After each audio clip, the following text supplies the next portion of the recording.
Welcome to Bitcoin Live today on Thursday evening. I'm with my brother, Jan. He's not often with me, but this is, of course, a special moment. Jan is a huge XRP fan. And today in the show, we have the producer of Fruition Labs, I should say Fruition Films, and actually Fruition Productions. I think, which one should we use and how? Well, the name of the company is Fruition Productions. I'm Chris. I'm director and producer on the documentary Rig from the Start, also known as XRP Unleashed. It's on X. The handle can't be that long, so that's why we're _Fruition_Films, because there's not enough characters to take it to the full title. So that's kind of what we're using at the moment. That's awesome. It's good to see you, Chris, and you've been working very, very hard. And the film is out, the documentary is out. Let's start there. Congratulations on job well done. Yes, thanks so much. Yeah, I mean it's actually a very fast turnaround. So we started this project, really didn't film our first day until December 13th of 2023. And when we had started filming, of course, anybody who knows about the price of XRP or where crypto was at that time, we hadn't really had like full clarity. We did have the Judge Torres ruling, which took place in 2023. So we kind of knew the direction of the particular court case that the documentary is about, which is the Securities and Exchange Commission's lawsuit against Ripple Labs, who is the primary promoter and infrastructure manager of the XRP ecosystem. And when we started, we didn't really know what the story was going to be about necessarily, but we were XRP holders, and we looked around the space of documentaries about crypto and felt that a majority of them, first of all, there was no documentary about XRP, forget about it, they were all about Bitcoin. But secondly, a majority of the documentaries, even about Bitcoin, or there was even one about a Dogecoin millionaire that's called This Is Not Financial Advice. All of those had a net negative view on crypto as a whole, as sort of this side hustle, this con, I think the mainstream media, certainly in the United States, serves the public that this is a very risky asset. It's not something you should be involved with. Traditional finance people forget about it. They're going to tell you to stay away from it. But we all know, against our government's inflammatory behaviors of printing money, particularly in the United States Federal Reserve, that there had to be some other solution. So when we started filming, we kind of started with that topic, which was more like, is this the future of the monetary system? And then we quickly, as we unraveled it, discovered actually there has been an active suppression campaign by the Securities and Exchange Commission across most of the crypto sector, taking other entities to court. But the most notable case was the Securities and Exchange Commission against Ripple. And the reason why that's so interesting is because their previous actions contradict the actions they did in the Ripple case. And so that's something we started looking into in the documentary. And as soon as we started looking at the documents that support those claims, we were amazed to find that there was a larger sort of narrative of these officials inside of the SEC actively promoting policies that were helping certain cryptos, in the case of the Ethereum Foundation and Bitcoin, and hurting other cryptos like XRP. And so that's not really a free market. That's not capitalism. That's not may the best product win. And that's a problem. Okay. Well, that's also sort of, why I really like the documentary. At least I haven't seen it yet, so I have to be open and honest. I haven't seen it yet. I am going to see it. I've been looking forward, but I really like sort of the investigative work that you did. And I totally agree that it was completely unfair what the Security and Exchange Commission did. And Gary Gensler is, of course, universally hated within crypto, and rightly so. And hopefully he's on his way out. Yes. But I can't wait to see what you guys have uncovered. And maybe we should just play the trailer and give people an idea about what you've developed, because it's very high production value. It looks brilliant. You interviewed many amazing people, and you did a lot of digging. So shall we do that? Yeah, go ahead. Yeah, let's play it. Cool. is preparing to sue that crypto startup. The asset in question here is called XRP. Jay Clayton drops this lawsuit on his last day in office, like mission accomplished. We became convinced that this whole case was merely a show. The SEC has become a rogue agency. And our approach for the last several years have been just really a disaster. Day one, I will fire Gary Gensler and appoint a new SEC chairman. We don't need more digital currency. We already have digital currency. It's called the US dollar. The SEC came out and said Ether is also not a security. We believe current offers and sales of Ether are not securities transactions. I also have, some theories as to some of the non-legal things that the SEC was trying to do. He was also being paid as a profit-sharing partner from his law firm, Simpson Thacher. That mission of the Enterprise Ethereum Alliance was fulfilled. Hinman has this unique personal financial interest. He could not be involved in certain matters because they benefited him financially. These two individuals working at crypto firms that made very big bets on Ethereum. Jay Clayton, within a couple of months, goes to One River, who benefited from this decision. When you follow the money, it paints a very clear picture. China's financial elite working with the U.S. financial elite and the regulators of the U.S. financial system to front run the new global digital financial system. Who wins? That's the question here. Who wins? Because I think that China wins. Charles said the Chinese have been courting Vitalik hard.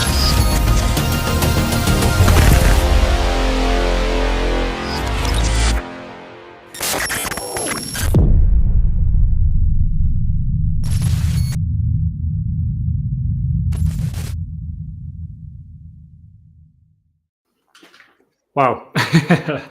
So that looks super good. I mean, the production value, like I said, is incredible. You've been working so long at it. Can you tell us a little bit about, how hard was it to make this movie, and how many hours of interview did you do? Who did you talk to? Yeah. So it's like, with documentary filmmaking, you obviously are trying to find the foremost experts in the field. So you're hoping and you know that they know more than you do as the filmmaker. And so as we interview people, that actually creates a bigger well of knowledge that better informs myself in the next conversation we had. So we had a nice evolution of people. We started with the social influencers in the space, a lot of the folks that people go to, the channels that are popular, and, got their, what we call like secondary, commentary on the topics, right? They're out there doing the research and finding the information. So people, that were like Coach JV and Zach Rector, who regularly talk on these things, and then eventually made our way to Digital Asset Investor and Digital Perspectives. And those guys had been posting on YouTube since, the 20-teens, late 20-teens on these topics. And so as we kind of worked through them, obviously a lot of their research was assisting John Deaton, who is an attorney who took on he's the founder of cryptolaw.com, and he decided to take on the XRP case on behalf of the retail investors, and had placed basically a form out there to say, hey, if you're an XRP holder, join me.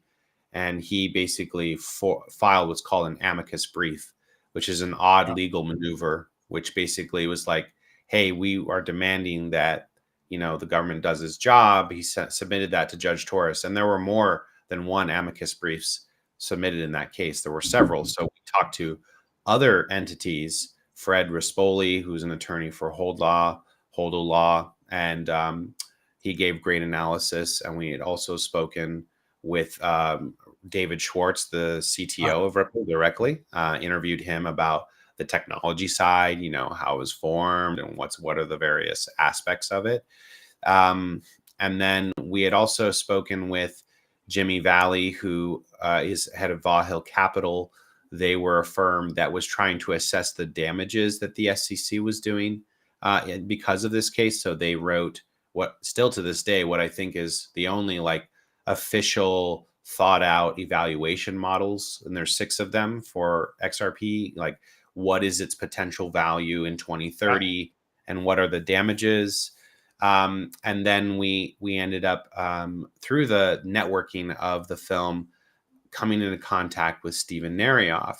And Steven had sort of started bubbling up in early 2024 because he had just finished a 4-year battle with the SEC and the FBI over a false prosecution that he beat, and they dropped the case. They literally they dropped it because he was able to prove his innocence with video evidence, and he actually discovered literal fabricated evidence against him inside of the SEC, which the SEC didn't even have jurisdiction over the case he had.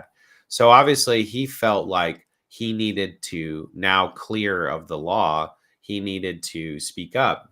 And how his story becomes relevant in the documentary is you have to understand, in American politics and in politics all over the world, it's the people that control the purse strings and the donations that really are writing the laws. Yeah. So when you look behind the SEC, you have to look at, well, who are these individuals? You know, most of them are high-powered attorneys from what we call white shoe law firms, or law firms who work in they're not criminal attorneys. They are attorneys that help with major acquisitions and IPOs and helping big companies go public.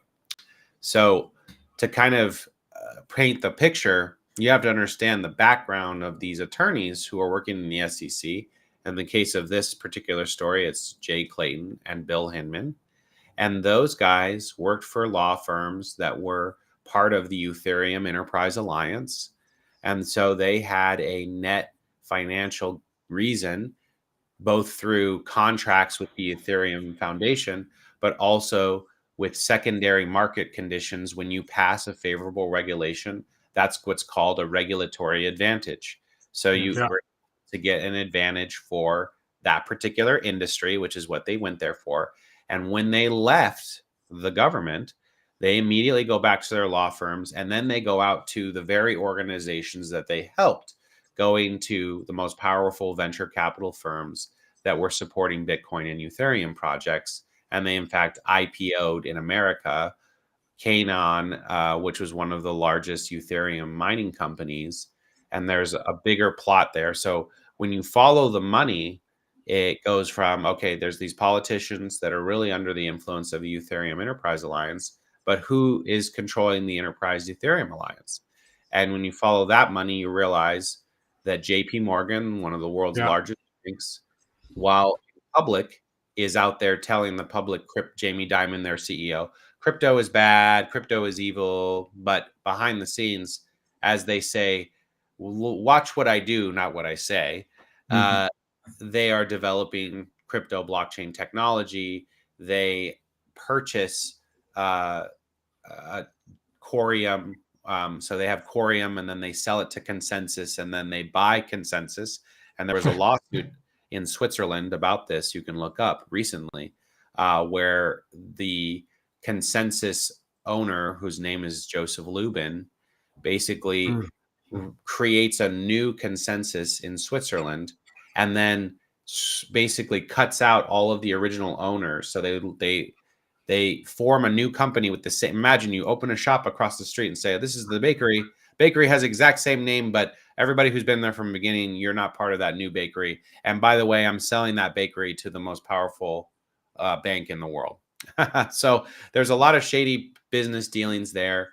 And then finally, the ultimate, power player in all of this is the Chinese government.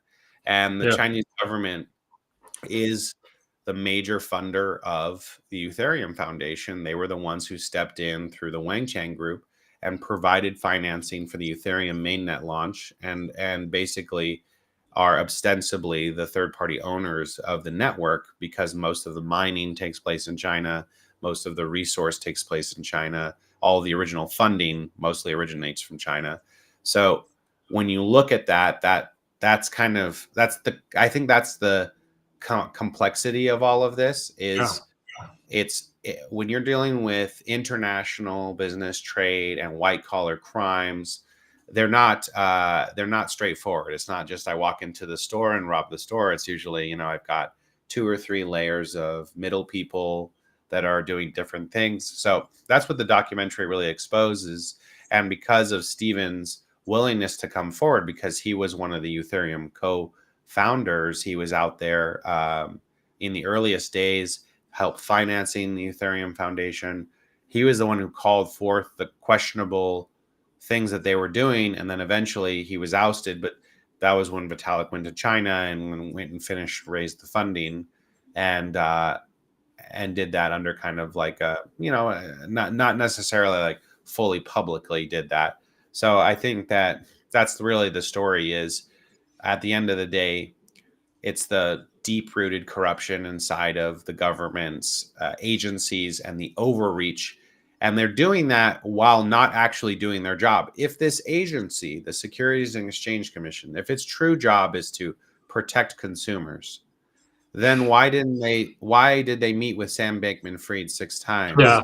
Well, nothing about FTX, which truly was a crime. FTX was a criminally run crypto exchange. Yet they're attacking a legitimate company who had filed all of their paperwork with the SEC. And so the only conclusion I can come to is it's a picking winners and losers through policy enforcement story. And that's what the documentary is about. True. Yeah. Well, I've been following this case since forever because I've been interested in totally and also hold a little bit of XRP.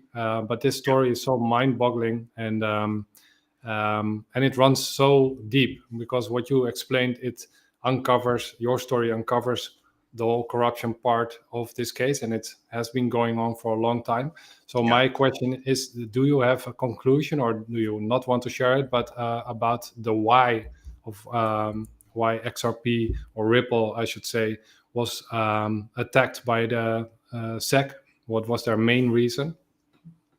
I think there are 2 or 3 theories that are explored in the documentary, and I don't think none of them can be definitively proven as this is the why. But let me give you the background of the plausibilities. So Ripple has been around for a long time. In fact, it's one of the earliest crypto inventions, but it was known as OpenCoin before it was Ripple. Okay, so they rebranded as Ripple, and Ripple's whole thesis is moving the blockchain much faster than Bitcoin. So Bitcoin was sort of an incomplete thesis. It was the first, but it isn't necessarily a great, we'll call it like everyday utility coin. It's a fantastic hedge against inflation. It's, as many people say, digital gold.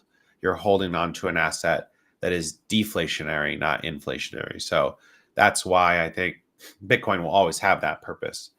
But you need other types of technology using blockchain to achieve the goal of, increasing the speed of transactions, increasing liquidity in the marketplace, and smart contracts and many other types of interesting blockchain use cases.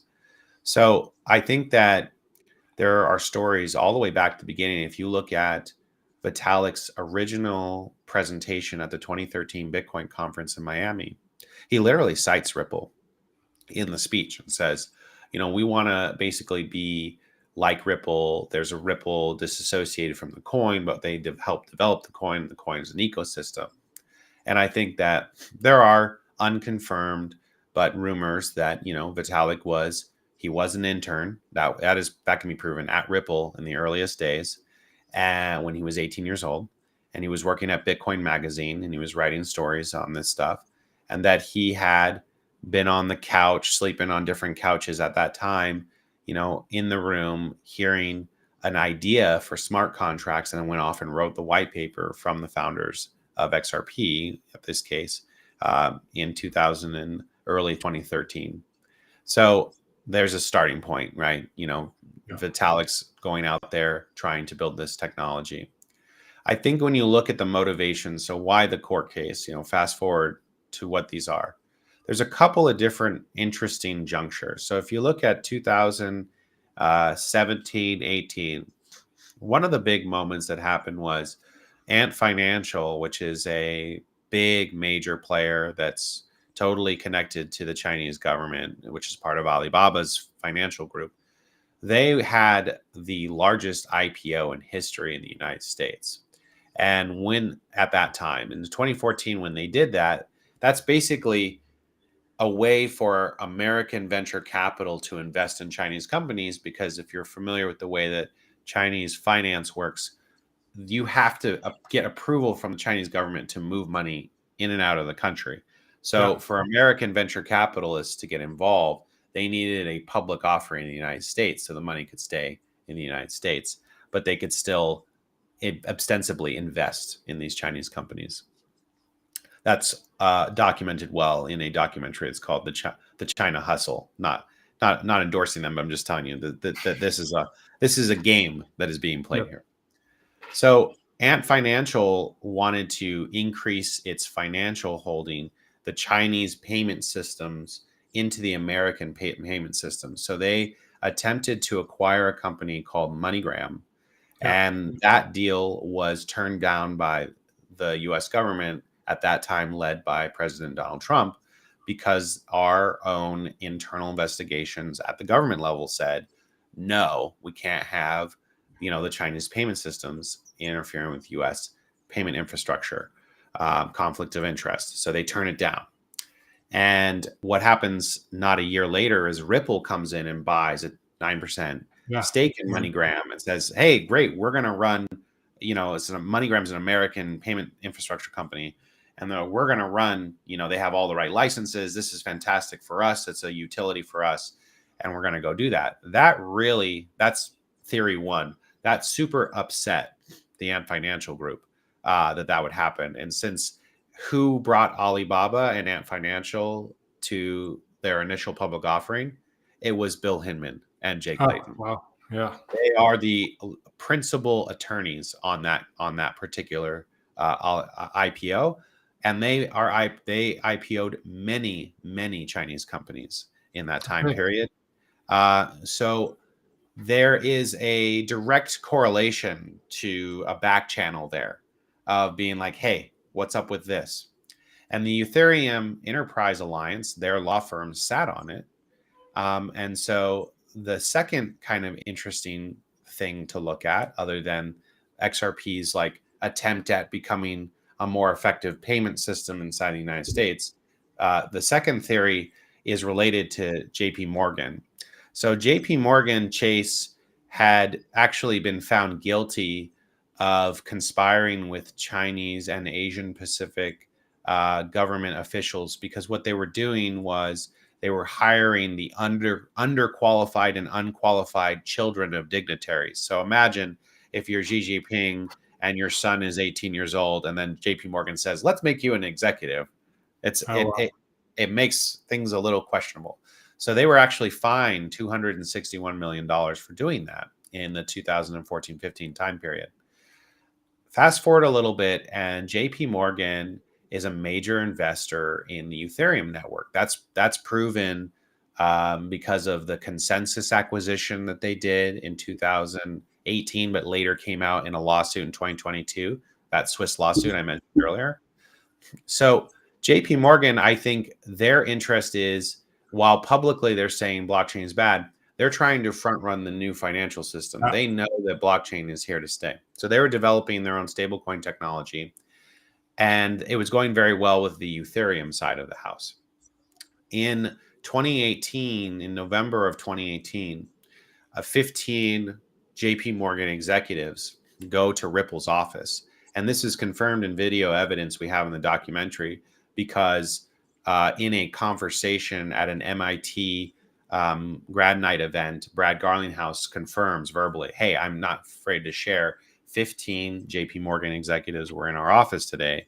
And I think it's interesting timing, because theory number two is JP Morgan was not able to acquire Ripple the way they wanted to, in the same way that they were able to acquire a majority stake in Consensus, so that they could control the third-party promotion of the Ethereum network. They wanted that for the XRP network as well. They saw the value. So when you look at the timing, what happens not 1.5 months after this JP Morgan meeting? Ripple creates the escrow. And I think that they created the escrow as a means by which to protect the ownership so that a private party couldn't come in, buy the entire network by purchasing all of the XRP, because of course a normal person couldn't do that, but JP Morgan can do that. They have unlimited resources. They can literally print money. They're a bank.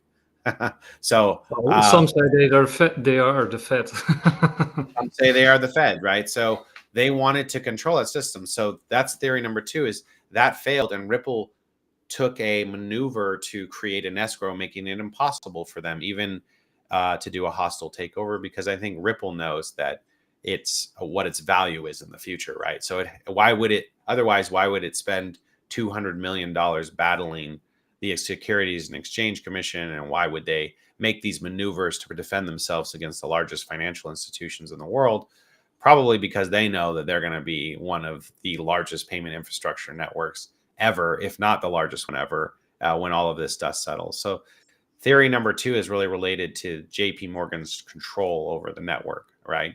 And the third, if you wanted to look at it this way, would be really the Chinese influence over these particular politicians wanting to bury any competition, and so basically attacking the entire industry through these agency officials. Because again, you have to look at, well, they're financially incentivized. These guys IPO'd a ton of Chinese companies, and those Chinese companies all have deep ties, proven ties to Chinese political elite, which are ostensibly part of the Communist Party.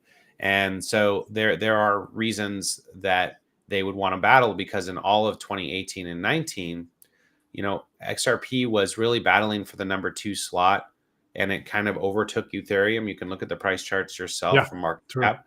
It did overcome Ethereum in certain areas because it was a free market competition. They're trying to make best technology win.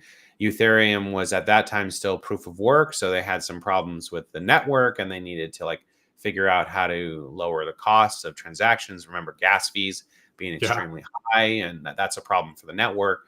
So there was competition there, but literally in 2020, on the last day that these guys are in office, they dropped this case, and previous SEC chairman or commissioners, Joseph Grunsfest, writes a letter to the SEC on December 17th and says, you really shouldn't do this. It's going to hurt retail investors. And the National Security Council has already proven that Bitcoin and Ethereum are ostensibly under Chinese control. And we knew that in 2020. But they did it anyways.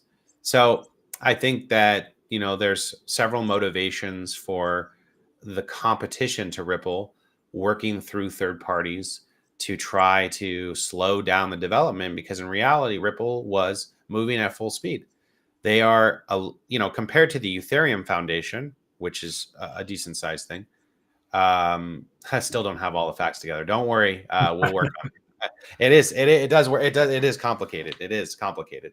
We did our best to try to tell the story, but we are going to be doing an after show program. I should mention, I've recorded several episodes that we'll be putting out where I interviewed individuals that we interviewed in the film, and we do a breakdown of scenes. So we play a scene, we talk about its significance and why is that. And it is complicated. I will admit that.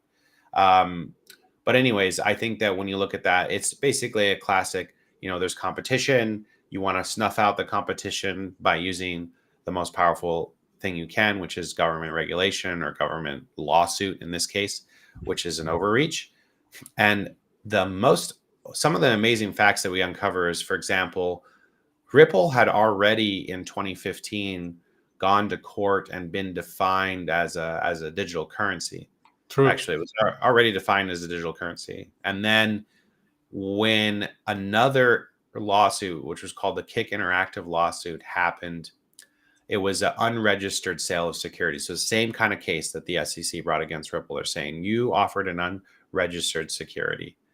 They in that Kick Interactive settlement, they were allowed to basically file what's called a Form D and correct it and then bring it back to the marketplace. Well, Ripple is a giant company with lawyers and international business people and multiple offices all over the world.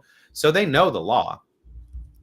And the agency decided right after that was done to make a statement and basically wrote down a policy that said you can no longer correct a securities ruling. So basically they made it impossible to fix the ruling, so that as the lawsuit went on, it was only by litigation that you could get a resolution to this. You could not get a resolution by saying, oh, sorry, let me file the right paper, pay you a fine and move on. They wouldn't allow that. So they drug this thing out for 4 years. And I think it was a purposeful strategy to try to slow down the adoption and perpetuation of XRP as a technology. Right, yeah. One of the interesting things that I sort of take away from all this is sort of the influence of the Chinese state on American politics. And of course, the level of corruption, right? So but the level of corruption is, sort of many people are aware of that, also in Europe. Of course, America has a huge influence over Europe. But what many investigators from a totally different angle were becoming aware of the level of influence that the Chinese government had on American politics, especially through the Democrats and, of course, through certain neocon elements within the Republican Party too.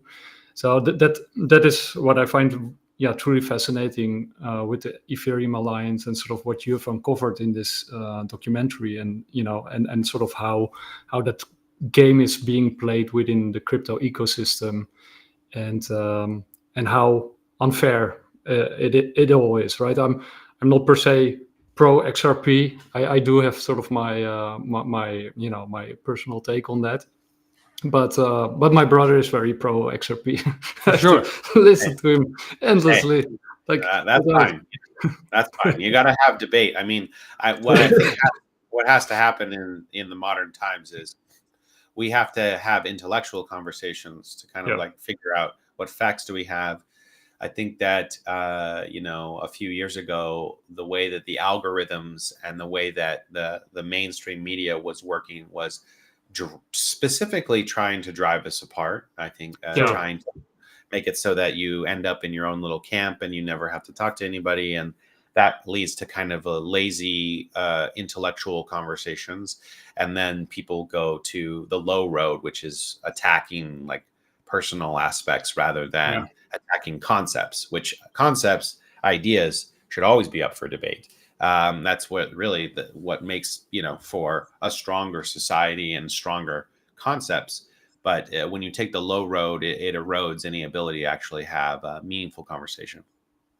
No, definitely. Totally agree. Yeah. And of course, the tribalism within crypto is even worse, right? Because then, everybody's a bag holder of their favorite altcoin. And then, your altcoin goes down with time. And then you stick to your guns and you dig in and you stop listening to the other side, right? Yeah, that's what I would love to say, because I truly love what you did with this enormous experiment, you could also call it, but it brings people together, and it shines a light on the industry and why things are as they are. But also that things can turn around. And I believe this documentary helps in enlightening people about what plays behind the scenes in this whole industry, and even broader in the financial world globally. And it can bring us together and make more informed decisions. So that's what I really love about what you have done. Absolutely, and it shows the stakes. What is at stake, and I think this is also a nice segue because we actually used the original name, like XRP Unleashed, right? But you actually changed the name also to make it more broader and to make more people watch it, right? Yeah. I mean, precisely because of some of the tribalism you mentioned, really isn't it isn't really a story of. It's the story is about government corruption at the end of the day. And so I think that as we grow the audience past just the XRP army and get into, audiences that are more interested in transparency in government and that want more of a free society, that messaging really resonates with them. And so the title was changed so that we could, really the film is not changed at all. It's just the title is changed so that we can reach those folks. Because if you're looking for something to watch and you have a strong opinion about XRP, maybe you're strongly anti-XRP, then you're immediately going to be like, I'm not going to watch this. The second reality that's more likely is you don't know what XRP is. Most people don't. So True. then you're like, oh, this story is not for me. It's like, I don't know what that is. Like, I'm just going to move on. Whereas making the title more self-explanatory, so rigged from the start, exposing the SEC's war on crypto is the tagline, makes it extremely obvious. Okay, that's what this documentary is about, which it is, and that's the narrative. And we had been sharing the title XRP Unleashed since the very beginning of development, but we didn't know what the film was about, when we first started. It's almost like that was the working title. And we still leave it at the end of the film because I do think it is sort of thematically relevant, because as we go into this new cycle, it is going to be unleashed with, that particular SEC being dismantled. Look at the smile. Yeah. The new SEC coming in, all of the utility. Maya and my wife, who we co-produced this together, we talk about catalysts, right? Or what is actually going to drive value? Not just speculative value, but like, what are the real utilities that are going to land on these things?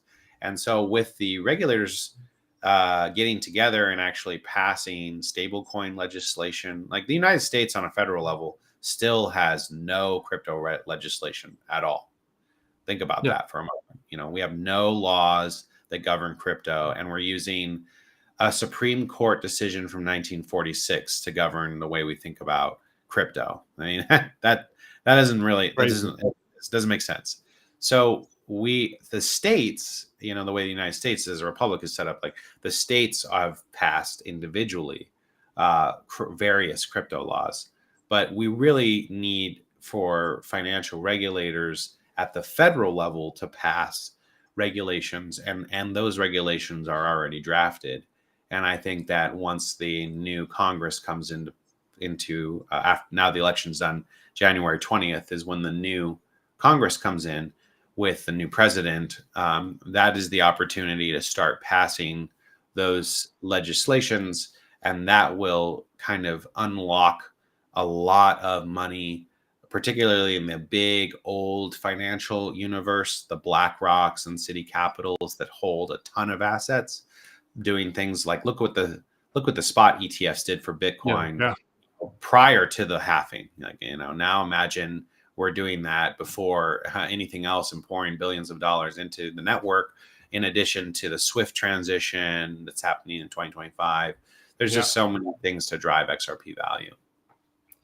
No, definitely. And but I do want to sort of circle back a little bit to the corruption element. Marc Andreessen, he recently came on Joe Rogan, and he did some revelations. They also have their own podcast with his brother, but this is sort of a nice breakdown of all the things that Marc Andreessen said in the Joe Rogan podcast. And one of the things that he revealed was that many crypto companies, I think he said 30 of them, they were actually debanked, right, by the Security and Exchange Commission. So sort of the clampdown and the corruption that you were talking about, and how difficult crypto companies had it under the Biden-Harris administration is just beyond imagination. I recommend people to check this out. I'll link it down below the video. But it goes from debanking to wanting to control AI and sort of taking out the AI companies that are competitive. It's a litany of crazy overreach, and probably also has to do with Chinese involvement in American politics. And I do want to well, that's my interpretation. Of course, it's an opinion. Yeah. I can't prove it, but that's also why I like your documentary, because you actually prove some of these things as they relate to XRP, of course. But what's your take to make it a little bit spicy? Because I respect XRP. It's a great product. XRP Ledger is really good. Yada yada yada. But why did they give Harris that campaign donation? Because Garlinghouse did sort of give Harris that campaign donation. It wasn't Brad Garlinghouse; it was Chris Larson, and I think that's a big difference. You have to do that. You can't mix that up, because Chris Larson isn't an employee of Ripple, and so if I'm sitting on the board of Ripple, and this is just my personal opinion now, I have to play both sides, because you don't know how the election's going to go. So you need to buy. Politicians are for sale. Surprise. So you need to, and Brad Garlinghouse was out in public saying prior to the election, no matter who wins, crypto is going to move forward. But the policies that Kamala Harris's regime were promoting were, financially very devastating, such as like 20. I don't think they would ever have a chance of passing, but 25% capital gains on unrealized gains. And you might have that in some places in Europe, but like in the United States, the idea is nuts. Like, we were literally marching down the street like, no, we're not doing that. And then the other thing is, like, if you look at Ripple's super PACs that they donate to, and for European audience, super PACs are basically special interest groups that pay for advertising. They had donated over $50 million in advertising fees through these super PACs to more of the Republican side, competing against specific Democrats in certain states. So if I'm playing the game of poker or chess, I'm trying to place pieces on either side. So Ripple never donated to Kamala Harris, but Chris Larson did. And so basically, if Harris did end up winning, then Chris Larson ends up being the back door. Okay, go talk to them and make it happen. Otherwise, we're going to talk to, and if Trump wins, then Brad Garlinghouse he had a direct meeting with Trump. And so they met with Trump, and they have a direct line of communication. And now I think it's very telling that one of the United States' most prominent news special programs, which is called 60 Minutes, he's on 60 Minutes this Sunday. And so I think that we're looking at a, possible blockchain revolution in the United States about to take place right on the back of a bull cycle. So, I think it's gonna be a very long bull cycle. So it's going to be very exciting times. So if I'm them, I look at it as just a hedge bet against the election. One question. Have you heard a rumor that Brad Garlinghouse would be on the Trump team and leaving Ripple? I did hear a rumor about him becoming the crypto czar. I don't think he would do that. I think there are other qualified folks, and the SEC chairman positions, most of the top runners are very pro crypto, and Trump ran on a pro crypto messaging platform.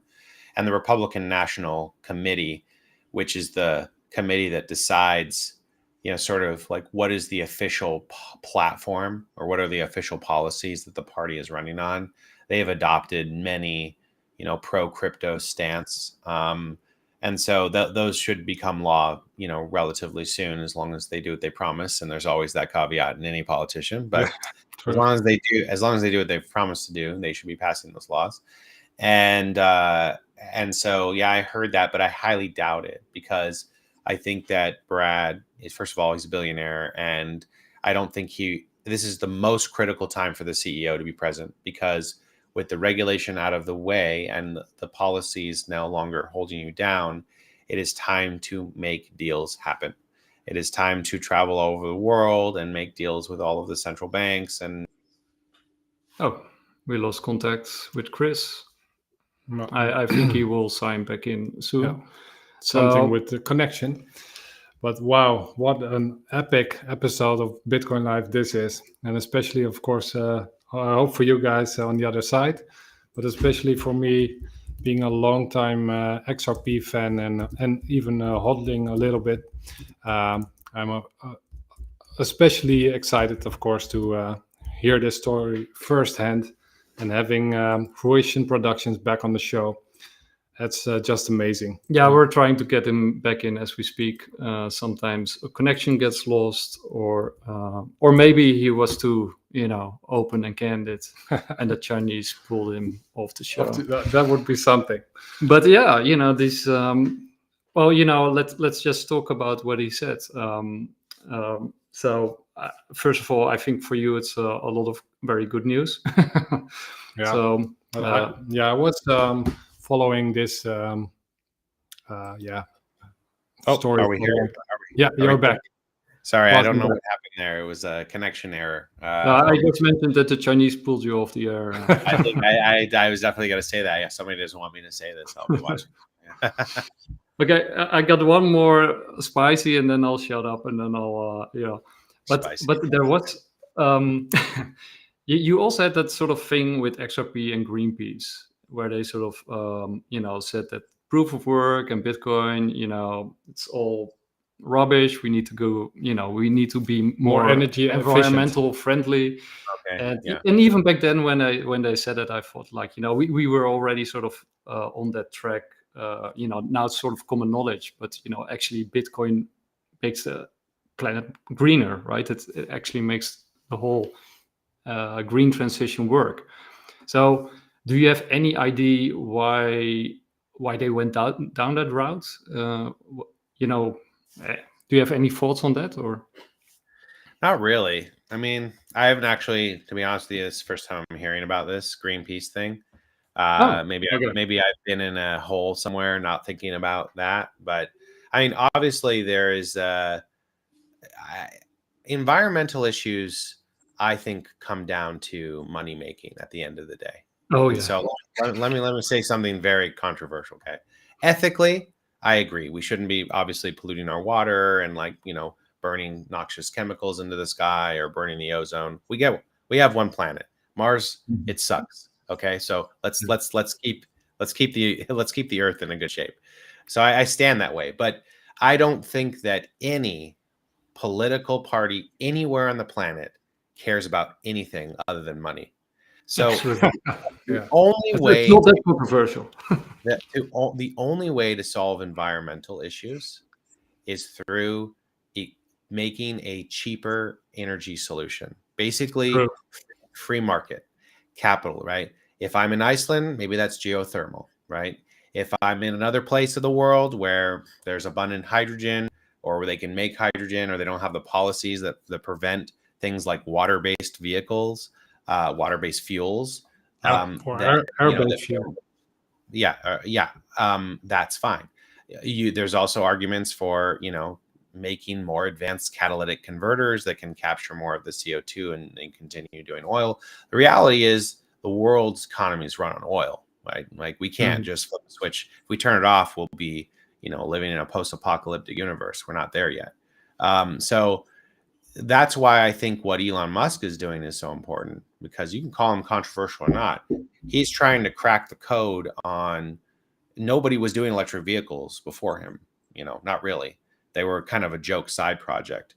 So making a commercially viable at scale electric product, same thing with solar panels and other types of alternative energy. And actually what we really need to do probably is get 21st century nuclear reactors online, because we have this whole oh my God, we don't want another Chernobyl to happen. Yeah, but Chernobyl's based on 1970s technology in a communist country that was not operating at the international standards. So can we get together and run nuclear reactors with 21st century technology, that are as cleaner than anything else? Yes, you have the fuel rods, but we have ways of disposing of them. So I think that we've got to look at more types of energy, and it has to be cheaper than oil. That's the only way to really compete with the oil industries. But that's the free market solution, I'd say, with that. So there's obviously an argument that Bitcoin produces a lot of fossil fuels because the mining facilities required to run the network are quite substantial. But actually what's even more substantial of that is AI. The data centers in AI are way bigger. That's why Google's building 2 nuclear reactors because they have to power these things. So that is that. I mean, the whole Bitcoin thing is like moot compared to the amount of massive computational power required by artificial intelligence. And it's not going to go away. It's going to become more automated. We're going to need more things. So I feel like that's where I stand in my libertarian views of let the market decide, come out with a better technology. Now, those technologies shouldn't be suppressed. Like, obviously, if somebody out there, there's been a lot of rumors in history about, the guy, the guy who invented the water car that you could just put your faucet into. Like, where did that go?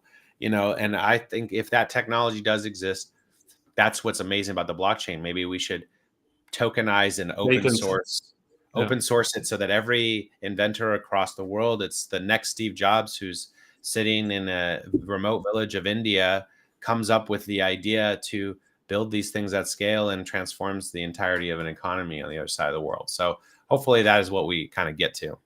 Cool. No, absolutely. And, that was just a thought that I had. But another thing that Elon is very famous for is citizen journalism, or at least, promoting us as the media. And you can hate him or love him, but that is, I think, wonderful. And it's the thing that should have been done like years ago. And you are a citizen journalist in a way. That's also how you classify yourself. What is your take on that, and how do you see that evolve? And do you think things are now really improving? So can you give us your thoughts? Yeah, I think it's incredibly important that conversations like this, that we have free forum where we can have live streams where people can write comments, where we have the ability to fact check each other, and that, you put things out and people can look at it and put the receipts attached to it. So I think the problem is that there was too much consolidation inside of media. When you have consolidation inside of media, that means that they can run an agenda, even if they're different channels, they're really the same head of the same, different heads of the same beast, more or less. And so it's important for us on the ground level to really report what's going on. What do we see in our backyard? What's happening outside? And talking and traveling our various countries to talk to the people who live there, who are the foremost experts. So number one, my approach to citizen journalism is let the experts speak. I'm not in the documentary. It's not about me. It's not about my viewpoints. It really is the expert opinion of the people that have done the research and presenting the research, showing the research, the pages, the documents, the whatever the artifact is, the video that supports, what's actually happening there. So I think that's incredibly important. And I feel like there's a battle going on right now. There are people who are still on the other side who mostly get their information from mainstream media. And then there are those folks who maybe go too far on the decentralized information who, latch on to any conspiracy like the earth is flat or something, and I think we have enough evidence to say it's not. So I feel that it's important for us to continue down this route. And so that's the lane I'm trying to elevate citizen journalism to the traditional production standards of Hollywood and news organizations, but do it independently. So we self-finance the documentary. And that's why it's important to have people help support it by purchasing it. And I always said, I'll try to make sure it's a product that you can choose to buy. So, if you're buying it, you're knowing that you're supporting an organization that is trying to do its best to tell these stories in a truthful and informative way, and ultimately help reach a wider audience, because as many people are good at researching and everything, storytelling is its own skill set. And so, turning something from, we've been sitting around fires telling stories for 10,000 years or more. So like we like the story format. And so I think that having it laid out in a less than 2-hour format, allowing you to watch it, is a really great medium for people to get a lot of information quickly and enjoy it in more of a narrative format. So we're going to continue to do that. We're working on our next documentary already. It is about the Federal Reserve. It is called Money Disrupted. It's about the history of the Federal Reserve. Yeah, I saw you reading the Creature from Jekyll Island. That's right. That's right. I'm interviewing the author of that Edward book. Griffin. That's right. Before, you know, he's 94 years old, so you know, time is limited to speak with this gentleman. And there's just, you know, we got to get it from page to stage, as they say. We have to get it from in these denser formats into a way that the general public can watch it and hopefully enjoy it, but also be enraged by what's happening. So that documentary is going to be about the formation, the failures, and the future of the Federal Reserve. What are we going to go past it? You know, how do we replace it? Where do we go after that? Are you also I gonna love that story? Yeah. Oh, yeah. That's gonna be you know, every cryptocurrency holder will love that. It's a wider audience. It's a much bigger. Yeah, it's bigger. Yeah. So, are you also gonna dive into? Let me rephrase it. Do you? Is J.P. Morgan also gonna play a role in that movie? You know, yeah. Well, obviously, because they were the ones that consolidated the entire banking industry. Yeah, it was a leading question. Of course, they're involved. Yeah, I'm just really making score. I guess I shouldn't put any of my money in J.P. Morgan because they'll freeze my account. I don't bank with J.P. Morgan, but hopefully we won't have to bank with anyone very soon. But yeah, that they play a part, and there's so much there. You know, it's funny because the Federal Reserve is not federal and it's not a reserve, so you know its terms are literally even the titling was designed to be misrepresentational of what it is, and it doesn't help people. It helps the banks. That's the only place.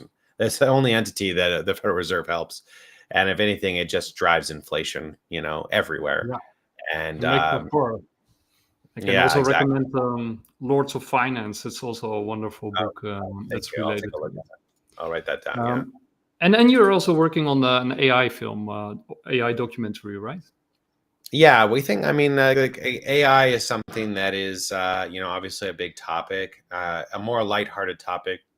We'll have to see if I have time to do that project. I did film one block of I filmed one sort of series of days on that and edited that down into something, and I'll put it out there. But what has happened is over this last year, especially as the documentaries come out, is a lot of people have approached us with other ideas that are really interesting, and ideas that are aligned with the idea of citizen journalism and transparency in government and going into an age of calling out all of this corruption. So I'm committed to it's a full-time job doing that. And we actually we are considering in 2025 converting to a nonprofit so that we can make the mission public education and just focus on the more, you know, storytelling side of things for documentaries, and doing like not an everyday program or anything like that, but like specials, you know, so somewhere between a documentary and like a news special. So something like a 45-minute to 1 hour format where we go really deep on one topic with the experts there and kind of, you know, do those on a quarterly basis or, you know, every couple months kind of basis. So the first one of those we're looking at doing is doing a massive live stream for the United States inauguration on January 20th.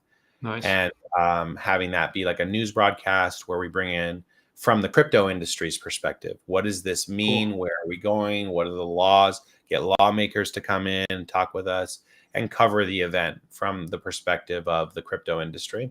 So we think that there's a new space that exists in citizen journalism for, I don't want to be, you know, a YouTube channel, and I don't necessarily want to operate on the, you know, daily social posts space. I think there's plenty of amazing channels that do that. We want to kind of take more of an elevated production route and be between those and what mainstream, you know, media does. Wow. Makes sense. Well, I'm looking forward to that. And you're also in games. Can I?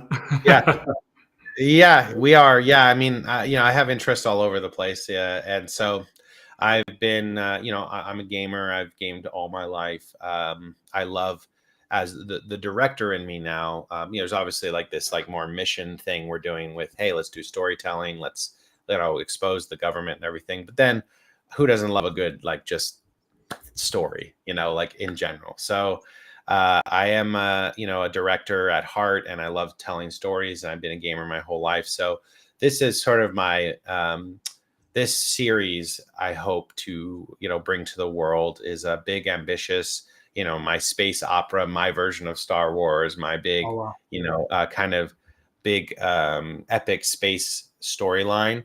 But these things are very complicated and difficult to make, and so we are working on getting bits and pieces of a demo together so we can show the world like what the game would be, and then get financing. Obviously, that would have to exist, in the for-profit side of the studio. But I think a lot of things have evolved as I've gone through here. And earlier this year, I had put a lot of ships in the water because you don't know which one's going to succeed, and you're kind of trying to hedge your bets. And I was leaving corporate America, so I left my role. Originally, I worked at Google, so I'm have transitioned away from that. And so now that I'm out in the world with the rest of us, with no giant corporate job, it's time to kind of focus on what can I do that's meaningful work, and also something that can be self-sustaining, or just enough to pay my team and myself to actually do this work full time. So I think that in the short term, focusing on the documentaries and the citizen journalism piece, it's extremely important work that we need to do. And so that's where my energy is going to be spent, and making the documentary that we already have rigged from the start accessible to more audiences. So we are working on our translation subtitles, so it'll be available hopefully before the year is over, in German and French and Italian and Spanish, Japanese, Korean, and Latin American Spanish as well. So trying to make it at least that little bit more accessible. And then for platforms, we are going to be launching, right now we're only on our website, but we will be launching the documentary on the popular main platforms for rental, like iTunes, Amazon, Vudu. And I might have to look into some other ones in Europe to see like what's more popular that I'm not aware of, because I don't live there, so there might be other ones. But Google Play, YouTube Rental, we'll have all of those covered. So that's kind of the main goal, is to just focus on making the documentary accessible for more folks with the subtitles, and then increasing the number of platforms it's available on. And then from there, then we'll focus our energy on the next documentary. Awesome. So what was the most challenging part in making it? Constructing the narrative. So, I interviewed over 40 people, and we had a lot of people. Crypto is not a very interesting topic, if I'm to be honest with you. It is very difficult to make interesting. If I was doing a documentary about sheep herders in Ireland, I could make that visually very beautiful. Yeah. The sun is rising, the waves are crashing, and the sheep are running, and you see the breath on the cold morning day. Visually, as a storyteller, very good, very easy. Crypto, where is it? What is it? It's invisible, and it's a bunch of DC back rooms. So, the challenging part about that, because I decided I didn't want to be in it, and I didn't want to have a narrator. Oh, lost him again. So it should be back any moment. We're also going to ask him what Ripple or XRP means to him. So hang around for that answer, and then I'll probably also hear an answer from my brother here. Yep. In the meantime, I hope you're enjoying the show, because you see these guys from production, Fruition Production are so involved in so many projects, and he's so educated about different topics that we personally like and love. We got you back. I don't know why that's happening. Anyways, constructing the narrative is the hardest thing. Making one thought. So for folks who see the documentary, it's what I would call a stream of consciousness style, which is I'm ending a sentence and setting up the next person to take the thought to the next place. Yeah. And I'm changing speakers to keep you interested, to keep your ears and eyes interested, changing between them and doing what I can to cover what is in a bunch of interviews with interesting visuals. So that's the biggest challenge in this. And it's something I learned because this was my first feature film. This was my first feature documentary, first documentary of any kind. So obviously there are things you look at it as an artist and you're like, okay, I'm not going to do that again. So, you know, all I can promise is that I'm focusing in Money Disrupted on a much more visual style of storytelling with reconstructions of, you know, these wealthy billionaires on their fancy train cars going down to a mysterious island outside of South Carolina, you know, these kind of things. And maybe a Titanic somewhere. And that's where my gaming experience comes in, because, you know, we can use computer graphics and to a certain extent AI to help us create scenes without doing a Hollywood budget, obviously, of reconstructing these things in real life. So yeah, the Titanic is part of that story. There's so many things that are part of that story, and it's pretty wild. No, definitely. And that was, of course, also a very complex story to tell, you know, with all these different strands, like you said, those layers upon layers, and, you know. But you shouldn't tell too much about it. That you should tell that another time when it's when you're building it or when you're almost finished, because that's a very long and complicated story, but it's too awesome to tell it. Yeah, that story not is also to very tell it completely. I'm excited to work on that. I have I have the outline of it. I have 45 minutes of it already edited. And so now I'm working on kind of building the rest of it out and elevating it to make it, you know, what people expect and make it interesting. Nice. So let's end with the final question. And, you know, my brother can answer it too. What does XRP Ripple mean for you? Well, I mean, I just look at them as a payment infrastructure technology company. You know, I don't have a lot of, like, I'm not personal friends with anyone there. I don't have any. I am invested in XRP because I see the utility and I look at it as a, you know, as a token that has real use case in the world. And so I'm invested there because I see the value of it in my own, you know, financial analysis of what I think. And I think that they are set to be, you know, here's an interesting quote I think resonated with me a lot. Brad Garland has mentioned this, and it's an allegory to Bitcoin. He said, in the early days of the digital music industry, Napster was the #1 player. And for that matter, AOL was the #1 messaging platform. Yeah. Neither one of those emerged past the early .com years to become the industry leader. In other words, to say, Bitcoin is basically the originator of the blockchain technology, at least in terms of actually being released out in the world. It doesn't necessarily mean that it is always going to maintain it's controversial, but it is not always going to maintain its position because it's a store of value. Gold is not a thing I'm carrying around with me and transitioning. So I wouldn't say that. I think what he's saying, that's coded language for, we are positioned to become the foremost, you know, crypto technology company. And in reality, if I'm a big bank, I'm not going to do Bitcoin. I'm going to, maybe I'll have some reserves. And it's fantastic that Trump is saying he wants a national Bitcoin reserve. If you're a Bitcoin holder and you're hearing that, you should see dollar signs. You should just see money floating, euros floating around your head, because that's going to generate so much value for the network if the United States government is holding a huge reserve of Bitcoin, which means it's just holding it, which means scarcity, take it off the marketplace.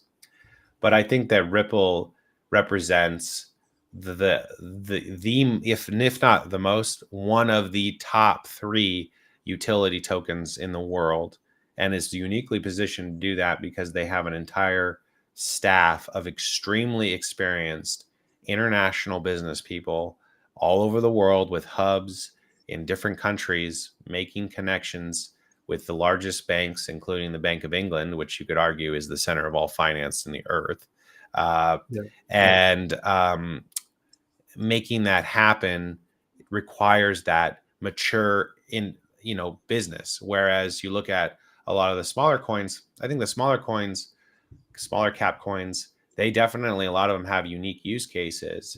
but they're not at the level of sophistication that Ripple is in terms of its international businesses. And I don't think, and I haven't heard this, but I don't think there's any other company that is as advanced as Ripple is in terms of its international business dealings, its executive structure. That doesn't mean one of those other companies couldn't get acquired by like an Apple and then suddenly become, or get venture capital money to flow in and become that. But if anything, the real industry players that are going to want to compete with Ripple or play nice with them are going to be the traditional banks. They're going to be the ones that want to play the game, and so if you can't beat them, you have to join them. That's the final phase of this, right? And I think that's what you're seeing with the politics. But why are you seeing it with the politics?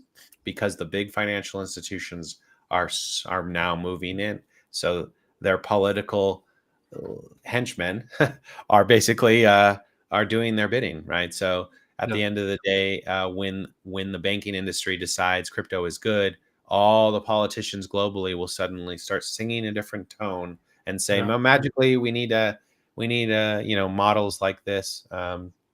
So, yeah, I think it's a very exciting time for all crypto holders because there'll be a net benefit for every crypto. Even bullshit meme coins are going to get a huge heyday because there's money flowing into the system. Be careful, be careful what you participate in.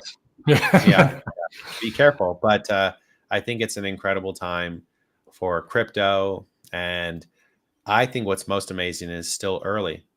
I mean, I know there are people who probably think, man, Bitcoin's 90,000 USD or whatever it is. And they think, wow, I'm too late, right? Yeah. But the fact of the matter is you won't be saying that when Bitcoin's $2 million. You're like, shoot, I wish I had some partial Satoshis, I wish I had a little bit of a Bitcoin. You don't have to own a whole one. So I think that there's room for a lot of money to come. And what an amazing time, because it is not often that we get to live through what potentially can become a debt jubilee, or what is also known as, a financial reset. It doesn't happen that often. In European history, it happened, every few hundred years. And in modern history, we haven't had one. So to be alive right now with crypto and a potential debt jubilee with a reset of the financial system, that is massive. Yeah, it's massive. All right, Janne will have the final word here. Well, I don't know about the final word, but I totally agree with everything you said, because I've been following this, everything that's about to know about XRP, and you taught me a few new things. But I also love you talked about Joel Katz in your documentary. And he also was a builder, one of the first builders on the Bitcoin network. And there were Satoshi. Sorry. Yeah, that's what I think. Yeah, at least one of the Satoshis. One possible. I mean, he is a possible prospect. Forget about that Bitcoin documentary. Forget about that. He is one of the. That thing was terrible.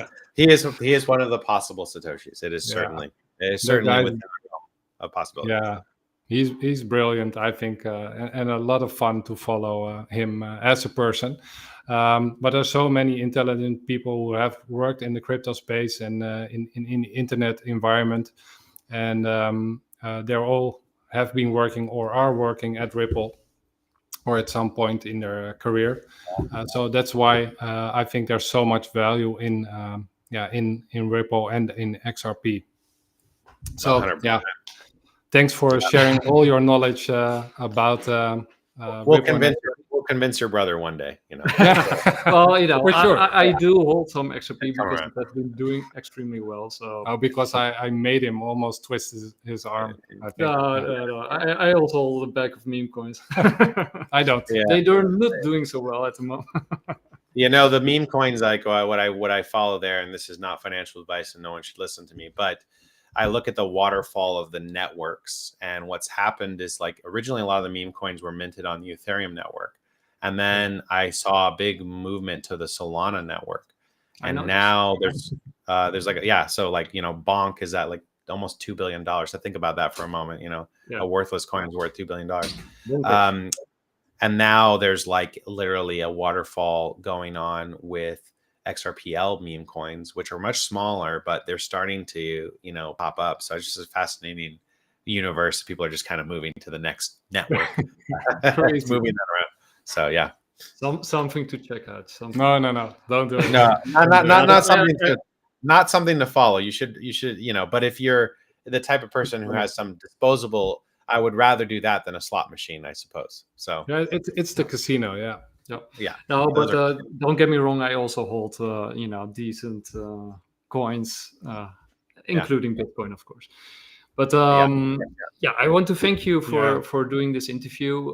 We learned a lot, and I recommend everybody to check out the documentary, Rigged from the Start, or XRP Unleashed, as it was called before. And of course, to follow you at Fruition Production or Fruition Films. We'll link it down below in the YouTube.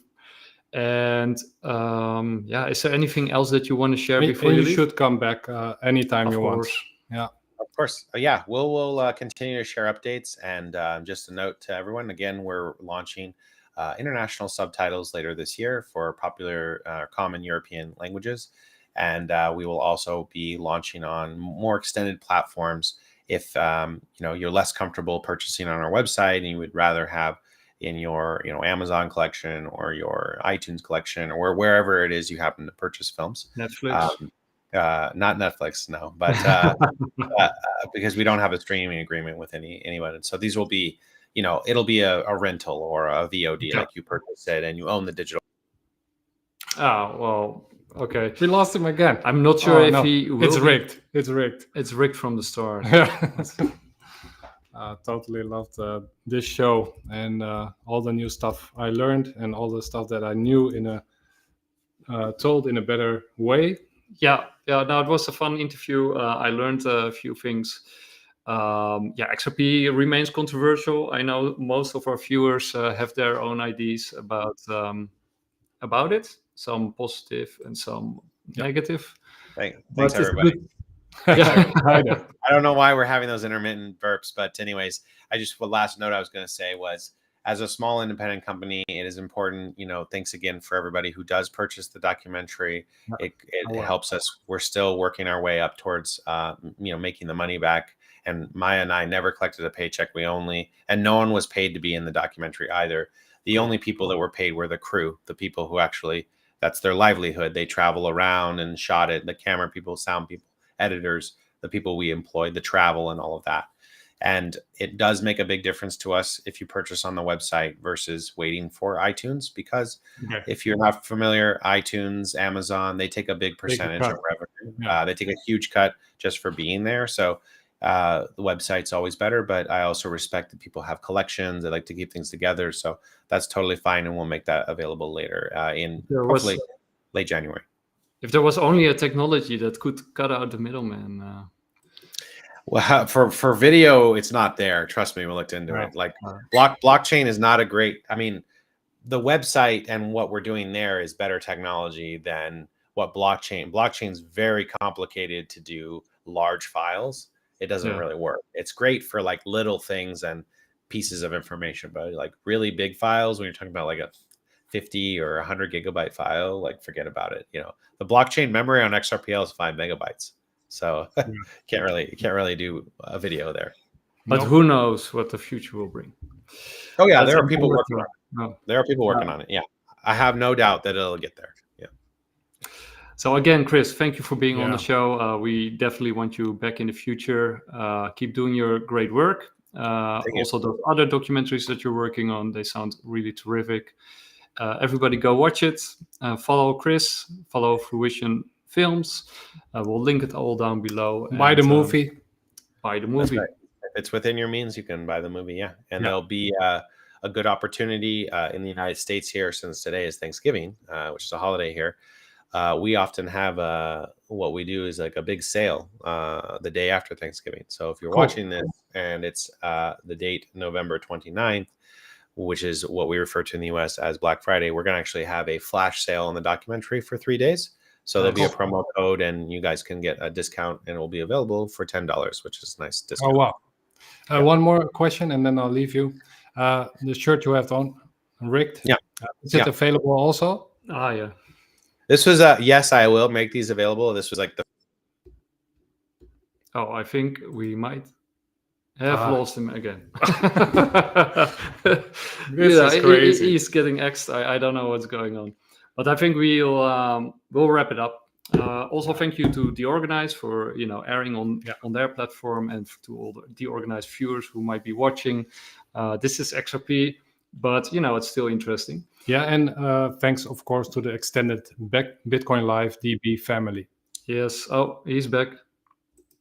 Okay, I think we have to wrap it up. The universe wants us to be done. I'm sorry. I don't know why that keeps happening, but anyways, thank you so much, guys. I appreciate it.